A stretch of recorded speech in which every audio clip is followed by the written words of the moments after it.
The glory is because of the grace of God, not because of the greatness of the one who received the grace. దేవుడు ఎవరినైతే ఎన్నుకున్నాడో వాడిలో ఉన్న గొప్పతనాన్ని బట్టి కాదట దేవునికి వచ్చే మహిమ. ఇలాంటి వాడిని కూడా దేవుడు ఎన్నుకున్నాడా, అలాంటి వాడికి కూడా దేవుడు కృప చూపించాడా అని ఆయన కృపను బట్టి దేవునికి మహిమ వస్తుందట. తన కృప మహిమకు ఏమి కలుగునట్లు?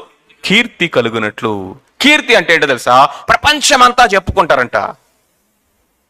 ఈయన కృప ఎంత గొప్పదయా అంటే సంఘాలను హింసించిన వాడిని సంఘము కొరకు ప్రాణం పెట్టేవాడిగా చేశాడు. దూషకుడైన వాడిని ఇదిగో బోధకుడుగా చేశాడు. హింసకుడైన వాడిని ఇదిగో సంఘము కొరకు హింసింపబడి పానార్పణముగా పోయబడేవాడిగా ఆయన చేశాడు. ఇదండి ఆయన కృప.